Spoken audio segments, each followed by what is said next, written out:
민수기 13장 25절에서 33절까지의 말씀입니다. 우리 함께 읽도록 하겠습니다. 40일 동안 땅을 정탐하기를 마치고 돌아와 바람광야 가데스에 이르러 모세와 아론과 이스라엘 자손의 온 회중에게 나와 그들에게 보고하고 그 땅의 과일을 보이고 모세에게 말하 이르되 당신이 우리를 보낸 땅에 간즉 과연 그 땅에 젖과 꿀이 흐르는 이것은 그 땅의 과일이니이다. 그러나 그 땅 거주민은 강하고 성읍은 견고하고 힘이 클 뿐이 아니라 거기서 아낙 자손을 보았으며 아말렉인 남방 땅에 거주하고 헤린과 여부스인과 아모리인은 산지에 거주하고 가나안인은 해변과 요단가에 거주하더이다. 갈렙이 모세 앞에서 백성을 조용하게 하고 이르되 우리가 곧 올라가서 그 땅을 취하자 능히 이기리라 하나 그와 함께 올라갔던 사람들은 이르되 우리는 능히 올라가서 그 백성을 치지 못하리라. 그들은 우리보다 강하니라 하고 이스라엘 자손 앞에서 그 정탐한 땅을 악평하여 이르되 우리가 두루다니며 정탐한 땅은 그 거주민을 삼키는 땅이요 거기서 본 모든 백성은 신장이 장대한 자들이며 거기서 네피림 후손인 아낙 자손의 거인들을 보았나니 우리는 스스로 보기에도 메뚜기 같으니 그들이 보기에도 그와 같았을 것이니라. 아멘. 우리 예배 함께 하신 우리 모든 성도님들에게 하나님의 은혜가 있기를 간절히 소망합니다. 우리 말씀 전하도록 하겠습니다. 우리 성도님들 왈렌다 효과란 말을 한번 들어보셨습니까? 오늘 설교 제목이기도 하죠. 우리가 나비 효과, 시너지 효과 이런 단어들은 많이 들어봤으나 이 왈렌다 효과라는 이 단어는 우리에게 익숙하지 않은 용어일 겁니다. 이 왈렌다 효과라는 이 단어는 이 칼 왈렌다라는 사람의 이름에서 유래되었습니다. 이 왈렌다라는 사람은 어떤 사람이냐면 미국의 세계적인 외줄타기 공중 고개사였습니다. 그는 특히 안전망 없이 공중 외줄타기로 유명한 사람이었습니다. 미국과 캐나다 사이에 이 나야가라라는 폭포가 있지 않습니까? 이 폭포를 이 외줄타기로 가로질러서 간 사람으로 유명합니다. 또 이 미국의 캐년, 이 그랜드 캐년을 대역곡을 외줄타기로 횡단한 사람이기도 했습니다. 그는 이 외줄타기로 안전장치 없이 단 한 번도 실패한 적이 없는 되게 유명한 세계적인 고개사였었습니다. 그는 나이가 들어서 은퇴를 결심하고 73세에 은퇴 공연을 합니다. 이 푸에토리코 해변 도시 사누안에 36m 높이의 두 빌딩이 있는데요. 이 두 빌딩을 가로질러 가는 것으로 자신의 은퇴 공연을 준비했었습니다. 지금까지 했던 공연에 비하면 이 나이아가라 폭포, 그랜드 캐년 이런 것들을 가로질러 간 공연에 비하면 이 마지막 은퇴 공연은 난이도가 매우 낮은 공연이었습니다. 그에게는 정말 식은 죽 먹기의 공연이었던 것이죠. 그런데 그는 안타깝게도 그 마지막 공연에서 추락해서 죽음을 맞이합니다. 그 당시 그의 아내의 말에 의하면 그의 아내가 인터뷰에서 이렇게 말을 했다고 합니다. 왈렌다는 평소와 달리 3개월 전부터 엄청난 심리적 압박에 시달렸다라고 합니다. 실패에 대한 두려움 때문이었죠. 그래서 그의 아내는 왈렌다가 실패에 대한 두려움을 생각하지 않고 평소대로 외줄타기를 했다라면 그는 죽지 않았을 것이다 라고 인터뷰를 했었습니다. 이 사건 이후로 심리학자들은 실패에 대한 두려움 때문에 생기는 심리적 압박감, 그 상태를, 심리적 상태를, 정신적 상태를 왈렌다 효과라고 부르게 되었습니다.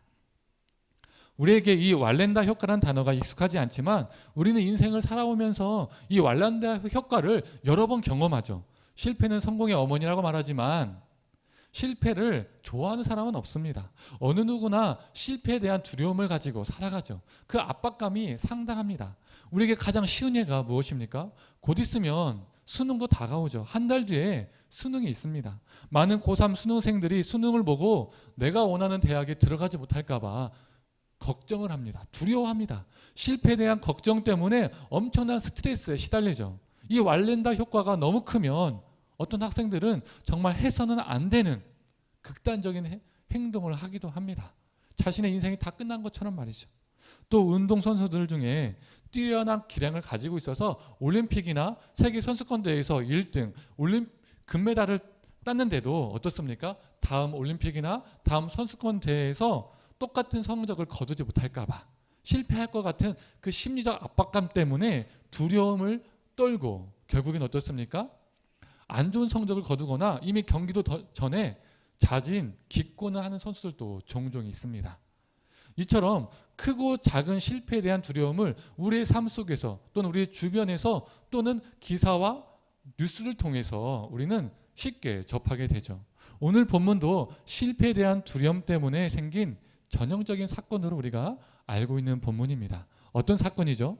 모세가 12 정탐꾼을 가나안 땅에 보냅니다. 이 12명은 40일 동안 가나안 땅을 두루 다니면서 정탐하고 돌아와서 보고를 하죠. 그런데 그 보고의 내용은 어떻습니까? 두 개의 의견으로 갈리게 됩니다.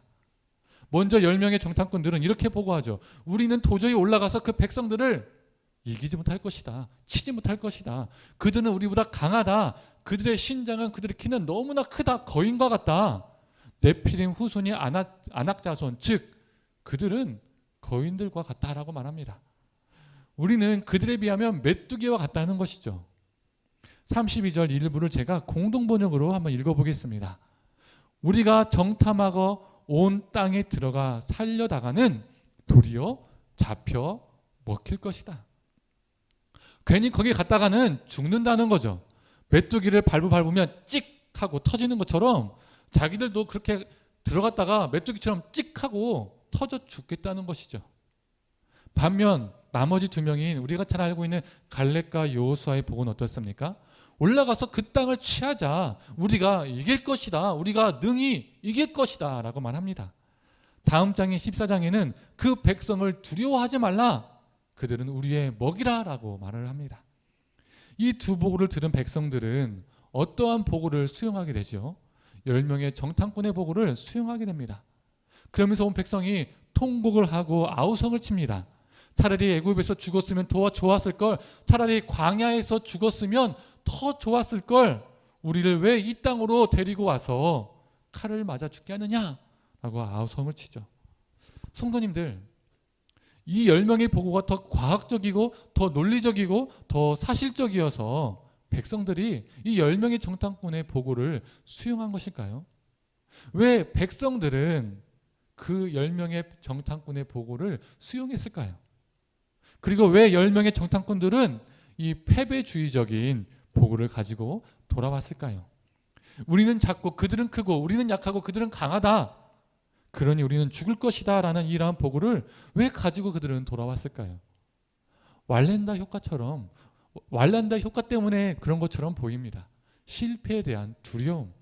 저 땅에 들어가자마자 저 크고 강한 가나안 족속들에게 칼로 전면당할까라는 두려움.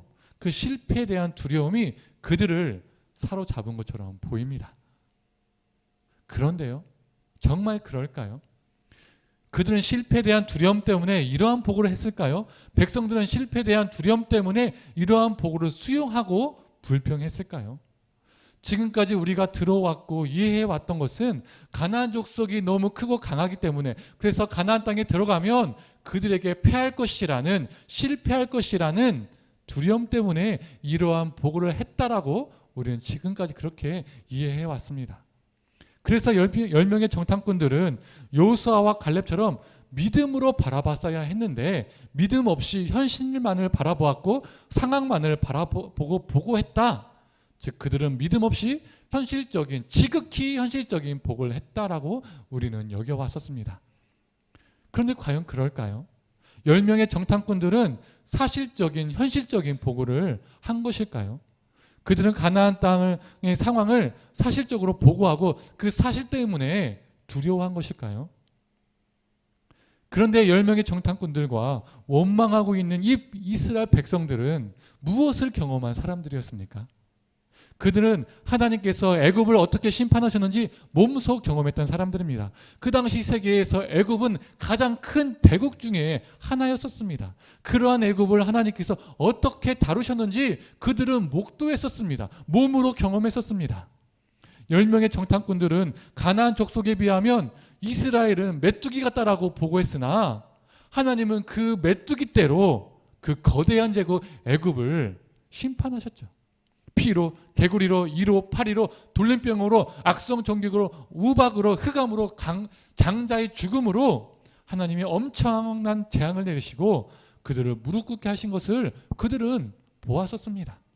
또한 그들은 하나님이 홍해를 가르시는 것을 보았고 그 메마른 땅을 가로질러 걸어가는 것을 경험했었습니다. 그리고 애굽의 군대가 홍해에 수장되는 것을 목도했었던 사람이었습니다. 아말렉과 전쟁에서 이기게 하셨고 구름과 불기둥으로 자신들을 인도하시는 것을 매일매일 목도하면서 살았었습니다. 물과 만나와 메추라기 그것을 공급하시면서 공급하시는 그 하나님을 보았고 그것을 먹었고 마셨었습니다. 매 순간 그렇게 경험하며 살았던 것이죠. 한 번도 아니고 매번 놀라운 하나님의 경험을, 하나님의 역사를 엄청나게 몸으로 마음으로 경험하며 그들은 살았었습니다. 하나님의 능력의 손과 표심팔을 수없이 경험했던 것이죠. 이것은 정말 쉬운 경험이 아닙니다. 그리고 가나안 땅의 족속들이 아무리 신장이 커봤자, 그들이 아무리 거인처럼 보여봤자, 강해봤자 대제국 애굽에 비하면 작은 존재들이죠. 약한 존재들입니다. 그리고 실제로 그 당시에 가나안은 애굽의 지배하에 있었습니다. 하나님이 더 크고 강한 애굽도 이기셨는데 정탐꾼들은 더 작은 가나안 족속을 하나님이 못 이기실 거라고 생각했을까요?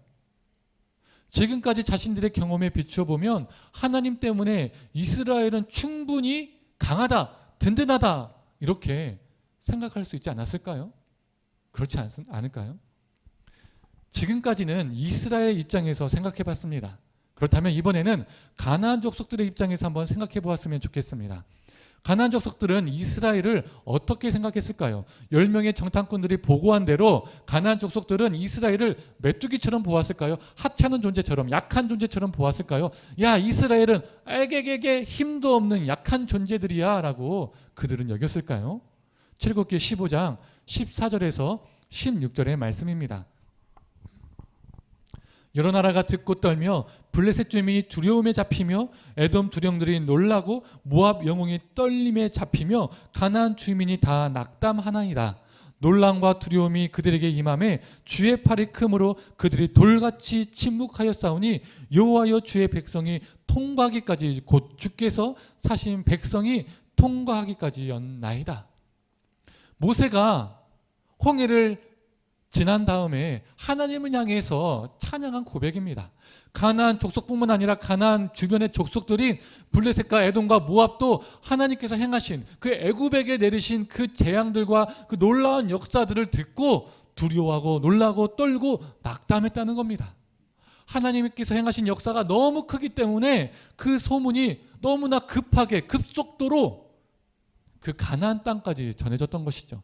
그 땅에 사는 사람들이 두려워했다는 겁니다. 저들이 우리한테 오면 어떡하지? 저 애굽에게 내렸던 재앙과 그 무서운 역사들이 우리에게도 임하면 어떡하지? 이렇게 벌벌벌 떨었다는 것이죠. 민수기 말씀과 여호수아 말씀이 이를 증명해 주고 있습니다. 먼저 민수기 말씀 22장 3절의 말씀입니다. 모압이 심히 두려워하였으니 이스라엘 백성이 많음으로 말미암아 모압이 이스라엘 자손 때문에 번민하였더라. 가나안 족속은 아니지만 가나안 주변 족속인 이 모압 족속이 이스라엘을 두려워하고 이스라엘 때문에 번민했다라고 나오고 있습니다. 막 고민을 했다는 거죠. 그래서 모압은요 자신들의 힘으로 도저히 이스라엘을 이길 수 없다라고 판단했었습니다. 그래서 어떠한 방법을 사용했을까요? 저주 예언자 발람을 데리고 와서 이스라엘에게 저주를 막 퍼부어 달라고 부탁을 합니다. 그런데 그것도요 하나님이 막으십니다. 이렇게 가나안 족속뿐만 아니라 주변 족속인 이 모압 족속도 두려워했다는 것입니다. 여호수아 2장 9절에서 11절의 말씀입니다. 말하되 여호와께서 이 땅을 너희에게 주신 줄을 내가 아노라. 우리가 너희를 심히 두려워하고 이 땅 주민들이 다 너희 앞에서 간담이 녹나니 이는 너희가 애굽에서 나올 때 여호와께서 너희 앞에서 홍해물을 마르게 하신 일과 너희가 요단 저쪽에 있는 아모리 사람의 두 왕 시온과 옥에게 행한 일 곧 그들을 전멸시킨 일을 우리가 들었음이니라. 우리가 듣자 곧 마음이 녹았고 너희로 말미암아 사람이 정신을 잃었나니 너희의 하나님 여호와는 위로는 하늘에서도 아래로는 땅에서도 하나님이시니라. 이 말을 누가 한 말이죠? 가나안 족속이었던 라합이 한 말입니다. 라합이 여호수아가 보낸 2명의 정탐꾼들에게 한 말이죠. 우리 가나안 족속들이 너희를 심히 두려워하고 간담이 녹았다는 겁니다. 이 간과 쓸개가 다 녹아져서 공포에 벌벌벌 떤다는 겁니다. 하나님의 베푸신 홍해 사건과 여러 사건들을 우리가 다 듣고 알아서 너희 때문에 우리가 정신이 혼미하다. 즉 집단 패닉 상태에 놓였다는 것이죠. 출애굽기에서 모세가 한 찬양과 여호수아에서 라합이 한 말 사이에는요 40년이라는 상당히 큰 시간적인 간격이 있습니다. 홍해 사건 이후 40년이 지났는데도 가나안 족속들은 여전히 벌벌벌 떨고 있었다는 겁니다. 40년 동안 이 이스라엘 때문에 피가 말랐다는 것이죠. 가나안 족속들과 수많은 주변 족속들이 40년 동안 서로 이렇게 생각했겠죠. 쟤네들 이쪽으로 오면 어떡하지? 오면 안 되는데 우리 죽는 거 아니야? 우리 애굽처럼 끝장나는 거 아니야? 이런 생각을 하며 한 달도 아닌 무려 40년 동안 벌벌벌 떨었던 것입니다. 그래서 12명의 정탐꾼들은 정탐하러 갔을 때 가나안 족속들이 아무리 신장이 컸을지라도 그들이 아무리 강했을지라도 12명의 정탐꾼 모두 다 자신들의 민족 때문에 가나안 족속들이 벌벌벌 떠는 것을 패닉 상태인 것을 간담이 녹아져 내린 것을 보았을 겁니다. 그래서 10명의 보고는 현실적인 보고가 아니라 사실적인 보고가 아니라 비사실적인 보고, 거짓 보고였던 것이죠. 막강한 상대를 보니 가나안 정복은 실패할 것이라는 두려움이 아니었습니다. 왈렌다 효과가 아니었던 것이죠. 우리는 여호수아와 갈렙의 보고를 믿음의 보고라고 말하지만 물론 믿음의 보고도 맞습니다. 하지만 지극히 그들의 보고는요 현실적인 보고, 사실적인 보고였습니다. 여호수아와 갈렙은 벌벌벌 떨고 있는 가나안 족속들을 본 겁니다. 하나님의 역사를 두려워하는 그들을 본 것이죠. 그걸 사실대로 현실대로 보고한 것뿐이었습니다. 그래서 이 둘은 우리가 능히 이길 수 있다. 우리가 봤는데 그들 벌벌벌 떨고 있는 거 우리가 봤어. 우리 능히 이길 수 있어. 우리가 이길 거야. 그 땅을 취하자. 너희들은 우리가 그들의 먹이라는 식으로 말하는데 아니야. 반대로 그들이 우리의 먹이야. 하나님께서 기뻐하시면 그 땅을 우리에게 주실 것이야. 우리가 벌벌 떠는 것이 아니라 그들이 벌벌 떨고 있으니 우리가 이길 거야 라고 말한 것이죠. 심지어 이들은, 이 2명은 이 잘못된 10명의 보고를 듣고 어떻습니까? 이 비사실적인 거짓 보고를 듣고 요동하는 백성을 보면서 답답해서 환장하겠으니까 옷을 찢기까지 합니다. 그게 사실이 아닌데, 그들의 보고가 사실이 아니고 우리의 보고가 사실인데, 우리 말이 맞는데 왜 저들은 우리 말을 듣지 않는 것일까? 그렇다면 왜 10명의 정탐꾼들은 이 거짓 보고, 이 비사실적인 보고를 했을까요? 심지어 이들은 각 지파의 지도자들입니다. 이 모세가 아무나 뽑은 게 아닙니다. 그 지파의 두령들, 수령들, 지도자들을 뽑았다는 것이죠. 아무나 정탐을 보내지 않잖아요. 용감한 사람, 담대한 사람을 보냅니다. 그런데 왜 이들은 다른 사람들보다 담대하고 용기 있고 지혜 있는 사람들인데 왜 이러한 보고를 했을까요? 이들은 실제로 무엇을 두려워했을까요? 랍비 문하햄 멘델 슈니어스는 이런 말을 합니다. 잘 들어보세요. 10명의 정탐꾼들은 실패를 두려워했던 것이 아니라 성공을 두려워했다. 이게 무슨 말일까요? 10명의 정탐꾼들도 여호수아와 갈렙처럼 벌벌 떠는 적들을 보았을 겁니다. 근데 그 땅에 들어가면 이스라엘 상황은 어떻게 변하게 될까요?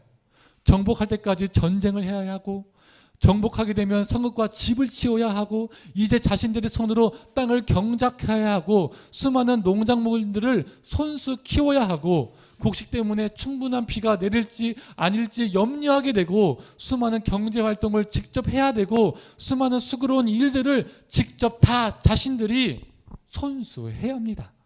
이것들이 다 뻔히 보이거든요.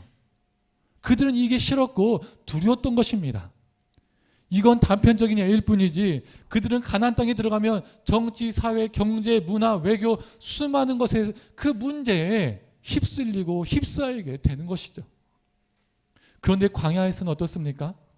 자신들의 손으로 수고하지 않아도 아기처럼 불평하기만 하면 하나님이 다 먹여주셨습니다.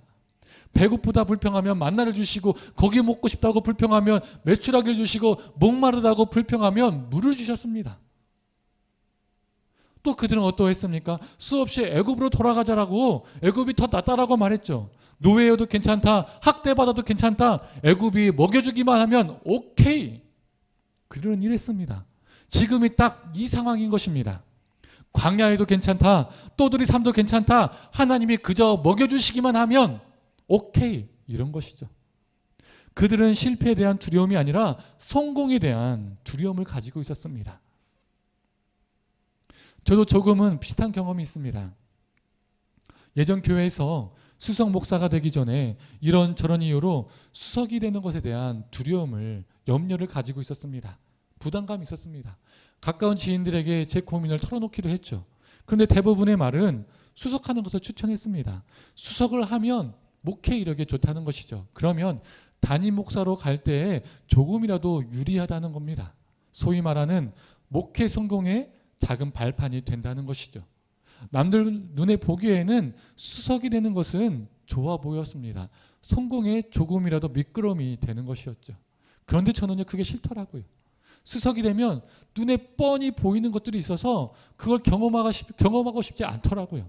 달갑지 않은 상황들을 내가 맞닥뜨려야 하고 더 많은 책임이, 더 많은 짐이 내게 온다는 생각이, 저는 그게 상당히 스트레스가 되었습니다. 그게 싫더라고요. 저는 수석이 못 될까 봐 두려운 것이 아니라 수석이 될까 봐 한동안은 걱정하고 두려웠던 적이 있었습니다. 나중에는 기도하면서 감사함으로 시작했지만 이 수석이라는 자리도 이렇게 부담이 되었는데 이스라엘은 더 그러했겠죠. 그들은 가나안 땅에 들어가서 씨름하는 것을 원치 않았습니다. 그들은 적이 커서 강에서 칼에 맞아 죽을까 봐 두렵다고 말했지만 그건 표면적 명분일 뿐이지 핑계거리일 뿐이었습니다. 그들은 실패를 두려워한 것이 아니라 성공, 가나안 땅의 입성, 정착, 이것을 두려워했습니다. 그러나 하나님은 이스라엘이 가나안 땅으로 들어가서 그 땅에서 씨름하기를 원하셨습니다. 그 땅에서 주변 민족과 전혀 다른 새로운 사회를 창조하기를 원하셨습니다. 왕이 신처럼 숭배받지 않고 하나님이 창조하신 모든 인간이 하나님의 형상대로 존엄하게 대우받으며 노예 취급을 받지 않고 하나님 외에는 어느 누구도 법 위에 있지 않는 세상, 누군가는 극빈하고 누군가는 극부한 그런 세상이 아니라 서로 나누며 사랑하며 생기는 세상, 미시파트와 ጼ데크가 넘치는 세상, 하나님의 사랑이 넘치는 사회를, 하나님의 뜻이 이루어지는 세상을 그 가나안 땅에서 이스라엘이 만들기를 우리 하나님은 원하셨습니다. 우리 기독교의 신앙은요, 어떤 신앙일까요? 우리 기독교 신앙이 다른 종교와 차이점이 무엇일까요? 다른 종교들은요, 사람들을 하늘로 들어 올리는 것을 추구합니다. 극락으로, 낙원으로 들어 올리는 것을 추구합니다. 그러나 기독교의 신앙은 하늘을 땅으로 가지고 내려오는 것을 추구합니다. 주기도문의 기도처럼 하나님의 뜻이 이 땅에서 이루어지는 것, 하나님의 나라가 이 땅에 임하는 것, 이것을 추구하는 종교가 기독교입니다. 우리 하나님은 이스라엘에게 원하셨던 것처럼 우리에게도 원하시는 것은 이 세상에서 우리가 발 딛고 있는 이 땅에서 씨름하며 사는 것입니다. 이 땅 한복판에서 살아가는 것이죠. 교회 안에서만 갇힌 신앙이 아닙니다. 교회 안에서만 거룩한 능력이 넘치는 것이 아닙니다. 교회 안에서만 헌신이 넘치는 삶이 아닙니다. 하나님의 뜻이 교회 안에서만 이루어진다면 무슨 의미가 있을까요? 교회에서 봉사하고 헌신하는 건 좋은 것이지만 더 중요한 것은 하나님의 뜻이 나의 삶을 통해서 이 땅 한복판에서 이루어지도록 씨름하며 사는 것이죠.